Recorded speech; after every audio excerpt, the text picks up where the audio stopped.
We are live. Welcome back to the home front. I am your host, Reed Galen. Today, I am once again joined by Trygve Olsen. Tom LoBianco will be along in a minute. So, Trygve, today we are talking about rule number 5 of Olsen's rules for dealing with autocrats. That is, play zero-sum judo. Here's what you wrote to me. Use their tactics against them. Big truths, marginalization, make them dependent, mock their disinformation, divide and conquer their power structure, use their desire for legitimacy of democracy against them. So we've talked a lot about the zero-sum worldview. So give us a sense of what this means and how you do it. Yeah, I mean, the key thing is to look at, autocrats. Autocrats are about, creating perceptions of inevitability and invincibility through fear. And, you know, zero-sum judo starts with turning that strategy on its head, which is making them inevitable, invincible, I guess, and people not being afraid, people being more afraid of not taking action to end the tyranny than being afraid of the power of the tyranny. Yeah. Um, And so in your experience, where have been some places like that you have seen that demonstrated in practicality or in reality, I should. I mean, the first big one was Serbia, obviously, to a degree, in Slovakia with Mečiar. Serbia was, kind of the first of the places where mass resistance, it's not the first place in history, but it was the first place, sort of a post Cold War era, where peaceful mass resistance led to the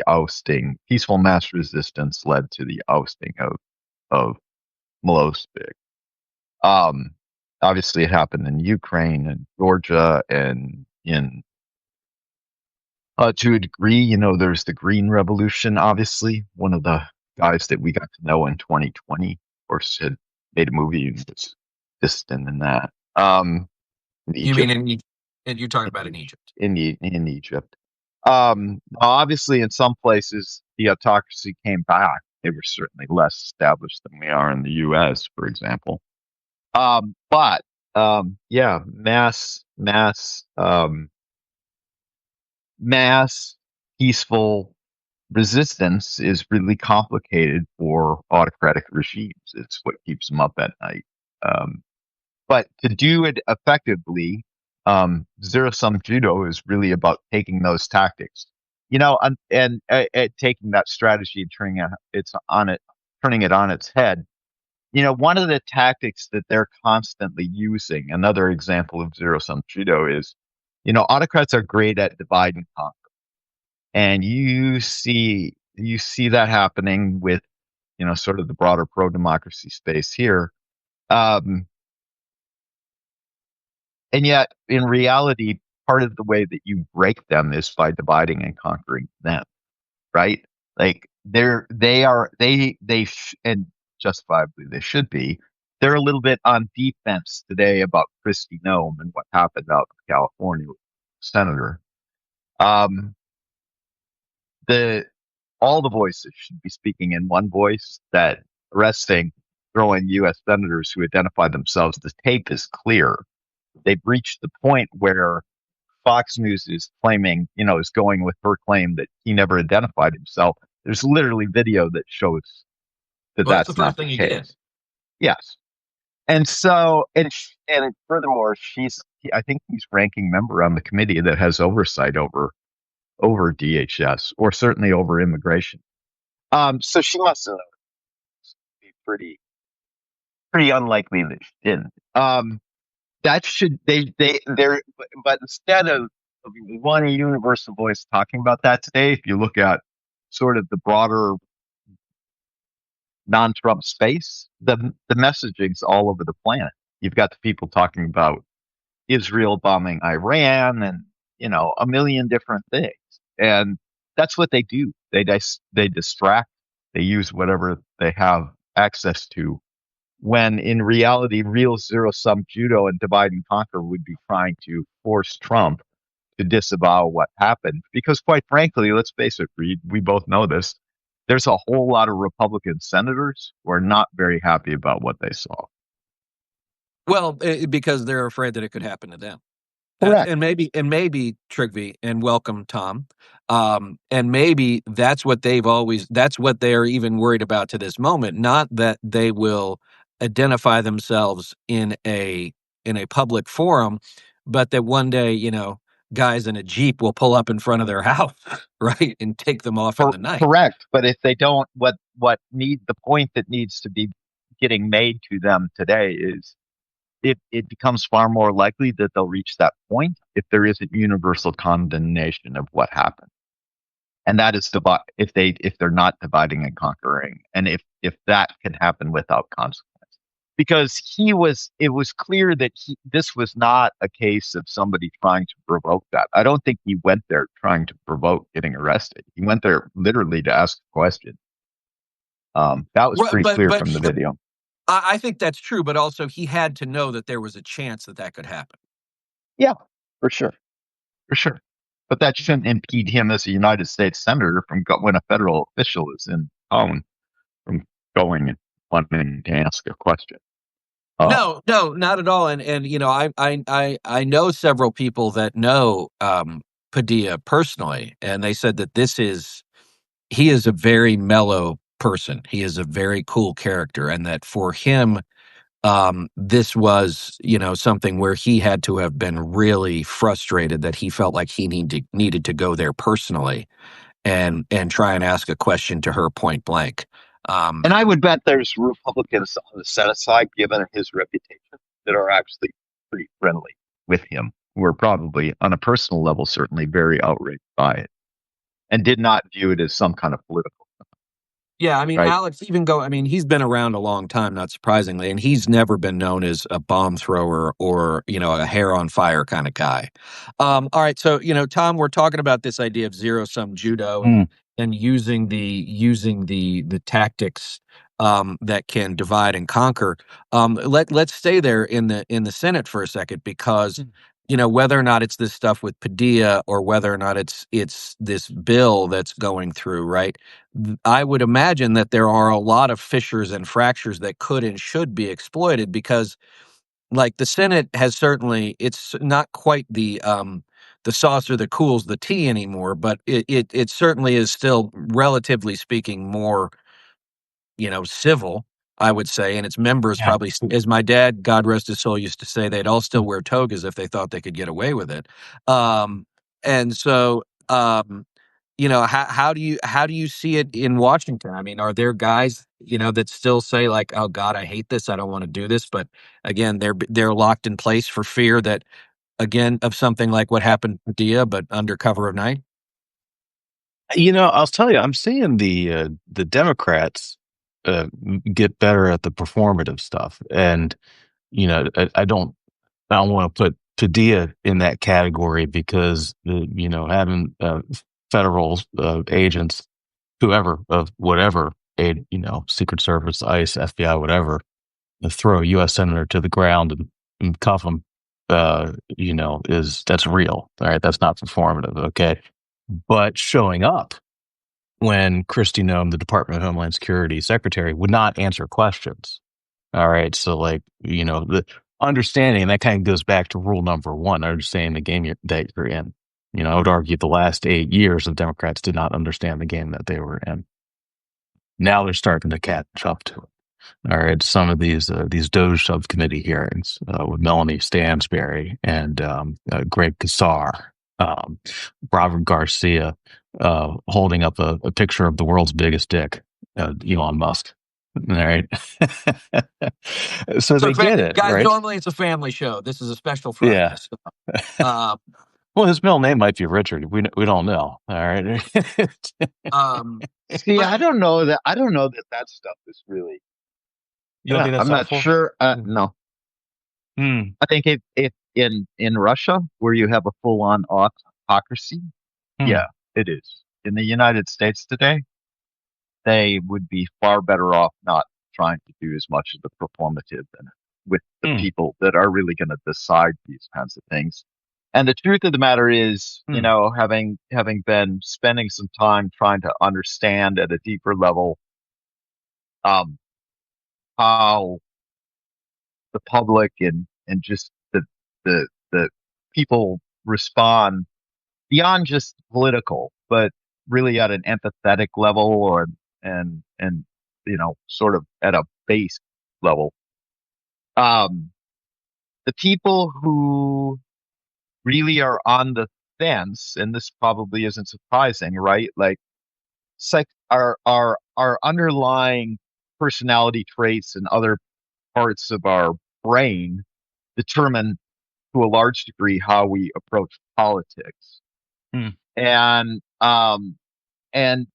what we're dealing with really with autocrats is more about the psychology of it.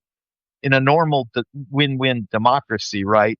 It really isn't about fear. It's about having faith in each other and a willingness to work Hmm. together, right? So, um, yeah, there are people afraid, but the people that are in the middle that really decide these things in the first 24 to 72 hours, how it gets shaped, um, they actually tend to be less autocratically designed personality wise and far more likely to not want to see that kind of performative stuff, and far more likely to have success if you're seeing large groups of people across Hmm. sectors say no, this is wrong, and literally calling out right from wrong. Hmm. um Not the anger. And I Hmm. get Well, the anger. I'm not saying I Yeah. don't get the anger. I'm not even saying that he's not a dick. He is a dick. He would be a Hmm. dick in the United States Senate. He would be a dick in the bar drinking beer in Wisconsin if he weren't in the United States or wherever, right? let me ask you Yeah. about that, Trygve, because there's Hmm. a predicate which actually goes to a rule we'll talk about in a couple of weeks that we've referenced several times. And guys, I think this is important to understand why all these things that Trygve's come up with, frankly, lock together and are self-supporting and self-reinforcing. Is that you said something that I think is really important, which is we need to speak with one voice, but the other part too is that coalition fighting is very difficult, and now we're in a situation where you have guys like you and me, right, who came from the Republican Party, have very loudly and um, proudly left our party and taken it on full steam ahead. And there are some of our erstwhile allies who for whom that original sin will never be forgivable, right? Mhm.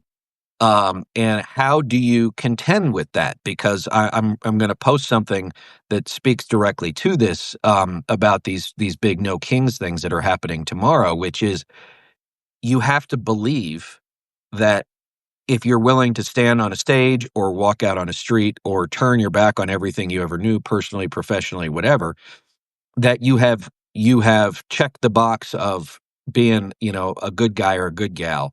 And that if others who are newer to the fight are going to make a judgment on you, right, it makes it very difficult to want to march next to those people, if that makes sense. Yeah. Yeah. Yeah. I Um, think that makes total sense. And I think, um,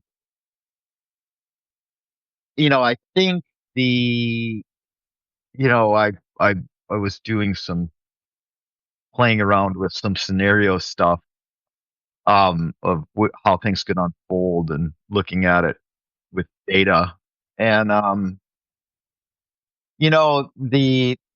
this was true when I worked in other places. If people don't like chaos, right?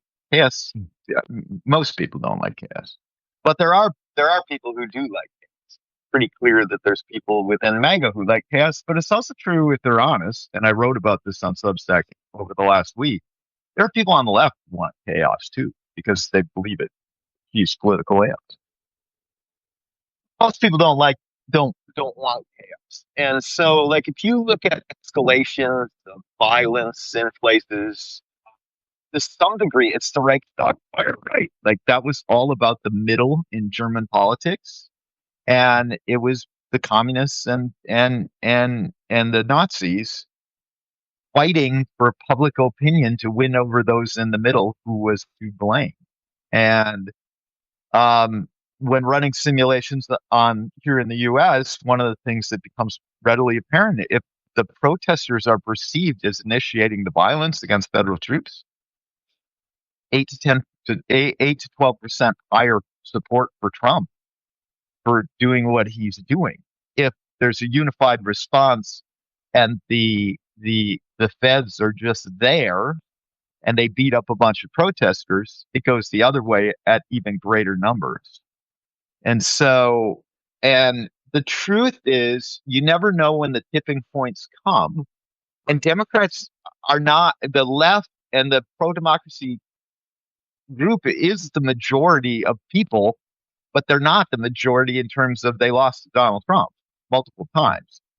And certainly the extremes of either side aren't the majority. If they were, they would have succeeded. So the truth of the matter is that you never know where the tipping points are. And so one part of zero sum judo is if you're a Democrat governor and the troops are being deployed to your state, you probably want to be reaching out to Republicans who you think right away, who you think this might be a tipping point. It may not be. They may rationalize it. We have friends who rationalize it all the time.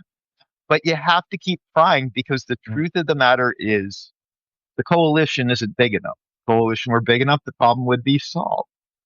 And that's hard. That's hard lessoning. And if you are actually sitting there thinking, which is what I think some of their calculus is, and I hate to sound like Scott Jennings because I'm not Scott, but You are not. Scott. I am definitely not Scott. And by the way, Scott, if you run for Senate in Kentucky, I promise you it will be I'm pretty sure he's not running. It will be an awful experience for you.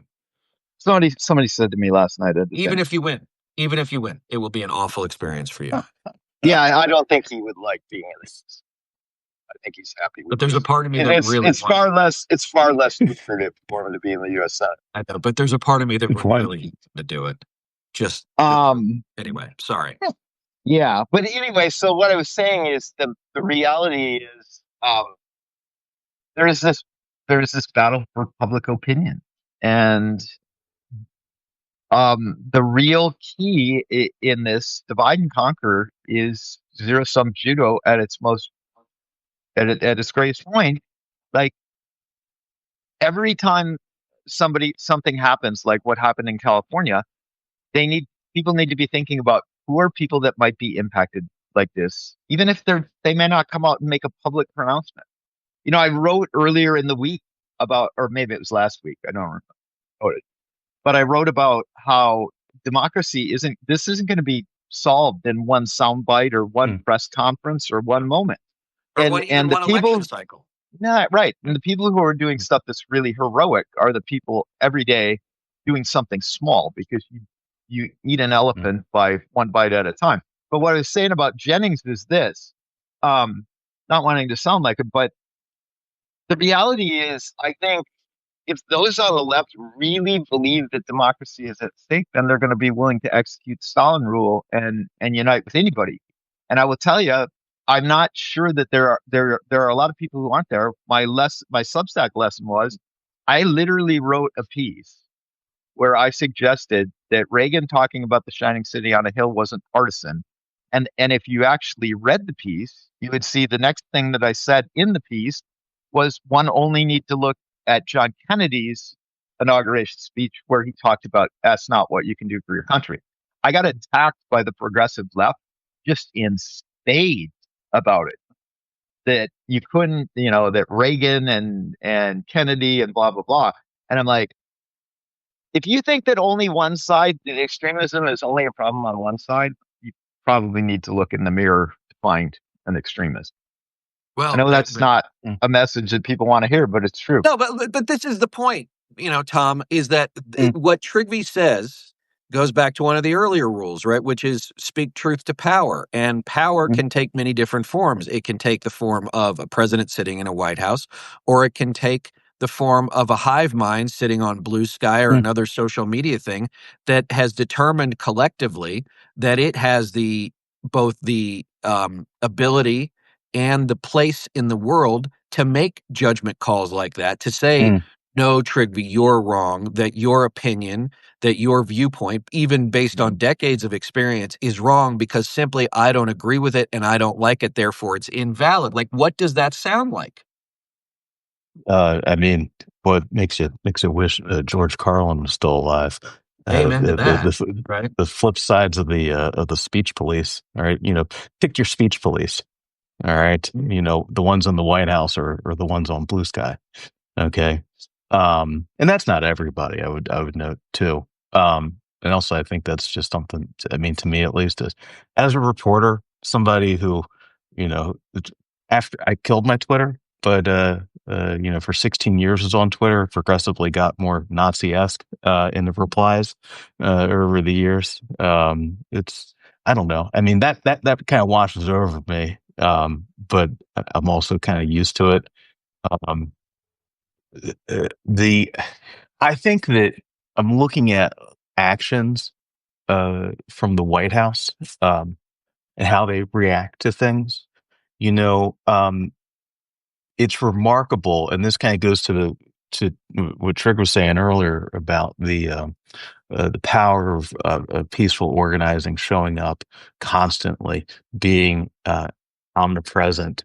Um, there's a reason Trump used Elon Musk to do the dirty work. All right. So he could toss him aside at the end of it. Now, it doesn't change the fact that dirty work happened. All right. It doesn't change the fact that, that they shut down an entire agency and, sent in secret police, hired Pinkertons, whatever the hell they are, Eric Prince's, goon squad. They brought him back from the Middle East, wherever the fuck they were. Okay.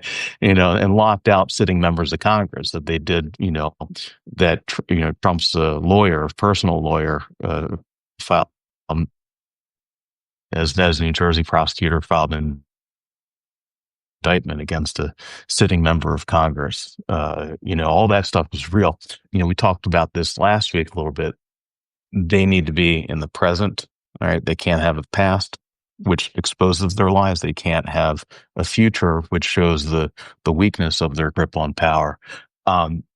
It, it shows his fickleness with polling, concerns about that, tacos, the tariffs, the import taxes, flipping back and forth on that. His response to Israel attacking Iran being, oh, I knew that was going to happen. I was definitely, I was there for the discussion, but we didn't do it, but I was definitely there.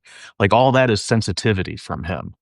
So that shows that this stuff works. It does have an effect.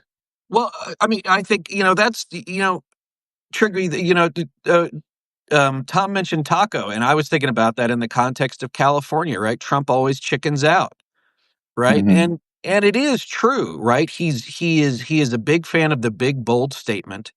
But when push comes to shove, I mean, he does love tear gas, not aimed at him, obviously. But when it comes to some of these bigger things, he does not. He's always been completely anti-confrontational. He's not comfortable with it. The whole "you're fired" thing was all performative. When he was on TV, he never actually, he never fired people to their faces. Right? He did it via Twitter, or I don't ever feel bad for Reince Priebus, but like, Reince literally got left on the tarmac years ago. Remember? Yeah. And so that's the other part too, is that, to your point, it doesn't take that much organized resistance, as we proved 5 years ago, to pierce that bubble of his reality and make him uncomfortable. I think the difference now is that the vector isn't a television ad.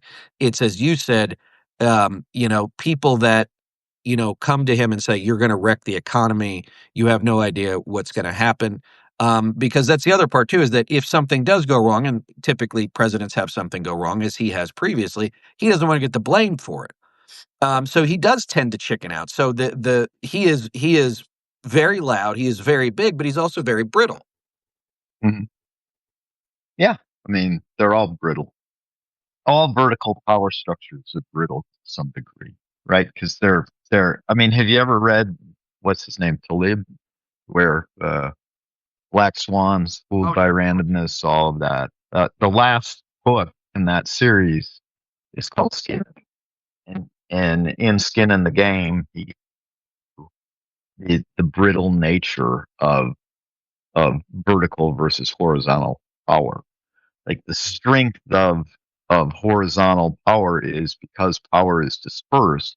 It isn't very brittle. And that's democracy.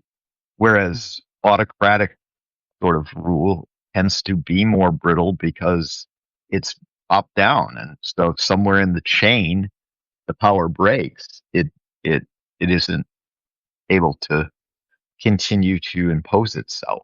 And Well, and so that's something that you and I have talked about, Trygve and Tom, is that, vertical power structures tend to be like a Jenga game, right? yeah. If you try and start at the top, it doesn't necessarily work. But if you start pulling pieces out of the middle and the bottom, it gets wonky and wobbly in a hurry. And those are the Well, yeah. kinds of things that, yeah, go ahead, Trig. Well, I mean, honestly, Reed, that's such a good analogy. I'm going to steal it in terms of explaining vertical versus horizontal power. If you take the pieces to a Jenga board and lay them this way across, you don't have the game Jenga, right? Because you can Right. push from the top. If you make the vertical, Jenga is Jenga because it's a horizontal power structure, and you're taking pieces out of a horizontal power structure. Sure. That is exactly autocracy versus democracy. Right, and I think listen, that's the thing that I have seen, Tom, is on my many travels throughout the country in the last 9 or 10 months, and I'll have more coming up in the coming weeks. Is that the bonds of that horizontal structure are there out in the country. There are people, and they are largely, I don't want to say they're apolitical, but they tend to be non-political. They're not like the three of us who look at this stuff all day, every day, but they are concerned. They are typically very civically active. They might have been politically active, but we're also getting a lot of people who have not been involved before, and they come and they say, "What can I do? What can I do? What can I do?" And that's, to me, one of the biggest, most important parts of this is that, we mentioned at the top, Egypt and Tahrir Square. The reason why the aftermath of Tahrir Square was not some form of democracy, and I put that specifically, was because when Mubarak fell, the only two people who were both well resourced enough and organized enough to take over were the Muslim Brotherhood and the military. Right? You have to have something, you have to have built something that is wide enough, broad enough, and deep enough to say when and if this ends, the world is like, guys, this is the other part. We got 3.5 years left of this, right? Like, I don't, please stop with your headlines of like, Trump is as weak as he's ever been. Trump is like, he's not going anywhere. Right. So let's stop with the fiction of that as well. Right. I think that you're doing a disservice to your readers or to your viewers or to your supporters. Like, he is not going anywhere. And to pretend like he is, or that like this is the last straw, like, what does that mean? When you say it's the last straw, like, what does that mean? Because I think you're just either you're dialing for dollars, you're trolling for clicks. It's bullshit. Yeah. And people, if there's one thing we've seen, is that like people, like, they're willing to accept bullshit that makes sense to them, a la Donald Trump, even if they don't like it, as opposed to bullshit they don't like, which makes them stay home, right? And we cannot afford to have more people disengaged because they think people are freaking lying to them. I wonder what is I look at things like Project 2025, mandate for leadership. I mean, and some of these things, the fight over PVS and NPR, I mean, that is something that's been going on for decades. All right. I wonder what is and I have seen the Ezra Klein abundant stuff, what have you. It makes me wonder what is the version of the mandate for leadership, Project 2025 on the center left, or maybe that doesn't exist yet. What is It does that not exist yet. infrastructure? It does not exist yet because, as Trygve and I talked about at the top, not surprisingly, movements or parties out of power often find themselves at sea and fighting with each other. And even when, near as I could tell, based on our experience and probably, Tom, your experience as a reporter, even when they were in power, they couldn't get along, right? So as I used to say, even back when I worked for George W. Bush, anytime Bush gave a speech about anything, right? Yeah. It was, the entire Republican conservative ecosystem was like, this was a speech handed down by God, right? And I think it was 2 States of the Union ago, maybe 3, when Biden gave a State of the Union, and there weren't 1 but 2 Democratic responses, not Republican responses, Democratic responses, right? So like they've always had trouble playing in the sandbox together. Yeah. Yeah. What would what would you recommend that what are the tactics the other side can swipe from the Trump MAGA people?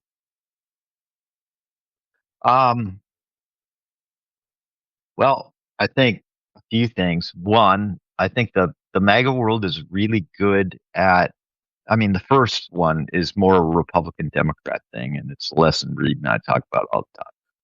When people coming up in the generation of Republican operatives that's senior today, which is a bunch of peers of mine and Reed's,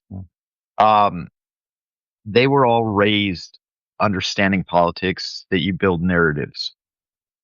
It's all about, it's Al Davis, just win, baby, and B, you do that by building narratives. It seems that Democrats operatives are raised with the idea of pushing policy solutions to constituencies. Yes. What I think It's very transactional, Tom. It's very transactional. I think what has transpired though on the right, Reed and I kind of watched this happen, is the right became very efficient at building narratives for constituencies, but they're appealing at a base level about emotion versus rationality. And I mean, the greatest example to me is, after the Democrats lost one election, they write a book, What's the Matter with Kansas? As if the problem is the people of Kansas, not themselves, and what they were selling to people in Kansas. And that is very true. That is very true. Also, I mean, this is an age-old debate. Long ago when I was in college, my dad said I had to get a degree in something useful because apparently he thought English literature wasn't something useful. Although I will tell you, but wait! You don't. Your copy of The French Lieutenant's Woman hasn't served you well over the last 30 years. My emphasis was American lit. So sorry. Mark Twain has served me well, and certainly King Lear and Hamlet and Macbeth are serving me well in this moment. Richard III maybe soon. But so I also took economics, and I remember the one economics class that I just really grooved on was advanced macroeconomics because it was all about rational expectations. And at the time, like Friedman and the Chicago School right was all about sort of taking down this notion that people are rational, and that markets eventually are rational. But Democrats really believe that, and honestly, I think they assume that there is a rationality to voters, when in reality, I think humanity has demonstrated that most of the time it's very irrational. And one only needs to walk around, in front of the U.S. Embassy in Berlin by the Brandenburg Gate and see the monument to the Holocaust to recognize just how irrational humans can be. Right. We have advanced in spite of ourselves. All right. Well, we are coming up on some time because I know you guys got to run. So, Tom, before we let you go and get to your weekend, what are you seeing out there that you think the good folks who have joined us this morning need to see? I've been paying a lot of attention to the Virginia elections because this is a place where the sentiments are being registered in real time, right? So we got the primaries coming up next week, or rather they wrap up next week on Tuesday, June 17th. There's a big fight over Attorney General, and it's a fight over who will be the Democratic nominee to take on Trump. All right, that is the stated fight. going on. So I'm watching that right now. If you head over to 24 Site News, that eeny weeny little sign, and I'm gonna hook up Vistaprint and get a real sign eventually. We'll send you a 24 gift SIGH. card to Staples. How about that? That would be, yes. 24sight.news, 24site.news. The Six Semper Tyrannis newsletter is our Virginia newsletter, and I'll have some news on that next week as well. Yeah, stop on over, and of course, indexing all of our rules here. Keeping tabs on everything. Well said. They do lock together. I mean, that is. I love the horizontal analogy, because that it is interlocking. Yeah, and just on that note, as I said at the top, I will be in Virginia here in the next 10 days or so. I will be all over the place. I'll be in Blacksburg. I'll be in Richmond. I think I might be in Roanoke and up in Tyson. So, Tom, I will certainly keep you posted. And you can't talk? You can't. All right, Trygve can't talk. Frig. I don't know what's happened to him, but he can't talk. So, guys, go to Searching for Hope and sign up for Trygve's writing. He has been writing a lot, and I think I can personally say I am so happy to see it. So go there, sign up, subscribe, listen to him, accept his wisdom. As always, gang, please go on over to the Homefront, sign up there. We've also got a podcast and a YouTube and the whole kit and caboodle. Guys, as always, thank you so much. We will be back next week. Tom, Trygve, have a great weekend. Everybody else out there, if you are going out to a demonstration, please be careful. Please keep your wits about you and your head on a swivel. Everybody, we'll see you next time. Thanks.